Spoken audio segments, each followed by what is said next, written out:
It's autumn here in the UK, and as you can see, we've got some hazelnuts growing on the tree at the bottom of our garden. There's also lots of acorns falling to the ground. The trees are starting to change colour, and we actually have a few flowers still in bloom in our garden.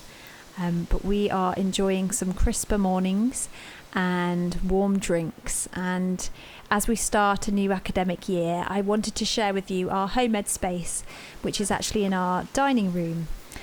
We've lived in this house for almost a year. It'll be a year in November, and it's taking a bit of time, as it usually does, just to get settled and organise our things. And so I thought I'd share with you today how we're using this space. I hope this video will give you some ideas, but please just bear in mind that it never looks this tidy and everybody's space is different. So what works for us may not work for you, and that's okay. Are you feeling heavy? Do you have a weight on your back that's too hard to carry? Renders you still in your tracks. Tell me, are you hurting? Do you have a burden like a chain on your neck?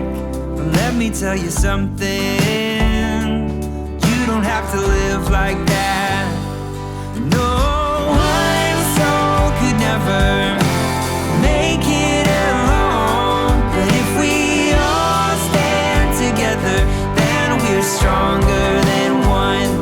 And when your world starts to crumble, you don't have to run. Yay, we did it! If we all stand together. I wanted to give you an idea of what the cupboards looked like before they got sorted out.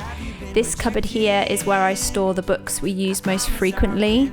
And then the second cupboard is what I use for our arts and crafts and our paints and modelling clay and things like that. And the third cupboard is for string and fabric and the sewing machine, as well as stuffing.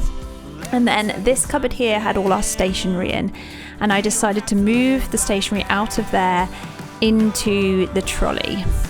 I'm really glad we did get the trolley, just because it saved a lot of time pulling the things out of the cupboard, but also space on the table. It's so much easier now just to grab what we need and then put it back at the end of the day. On the top we've got most of our pens, our pencils, crayons, highlighters, glue sticks. We've got our candles for copy work. We've got rubbers. We've also got some oil pastels and some wax crayons as well. On the next one down, we've got our acrylic pens, Sharpies, paint sticks. We've got maths manipulatives, and of course I cannot forget sloth. At the bottom we've got our paints, some PVA glue, and the fabric rolled up at the back has crayons in it. With most of the stationery bits in the trolley, that freed up space to put the paper and card in the cupboard. I'm planning to get a few extra shelves to put in here. And we've just got a few other stationery and sensory play bits in there as well. Now I'll show you inside the cupboard. This is a painting by Grandma Moses, who is our artist for this term. And inside you will see it looks so much better.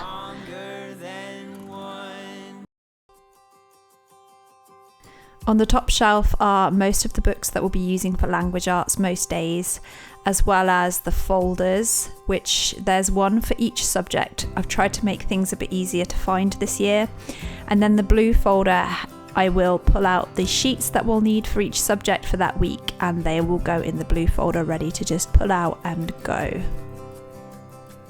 On the next shelf we've got the girls' notebooks on the left. On the right hand side are their stories, the stories they've written themselves. In the middle you'll see we've got some magnetic letters.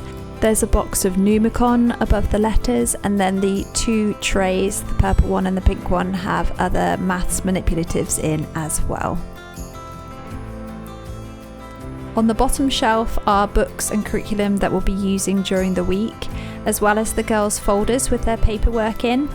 And the other folder that you can see there's two other folders which have geography and nature study paperwork in. And on the far right are the girls' memory books. Now to show you inside of the craft cupboard. I think you'll agree it's improved quite a bit from what it looked like before. The girls love making cards, so on the top shelf we have all of their card making supplies. And on the next shelf down we have their stencils, their ink pads and stamps. We have stickers, glue, glitter glue and some other wooden stencils, and then our jelly plates and rollers.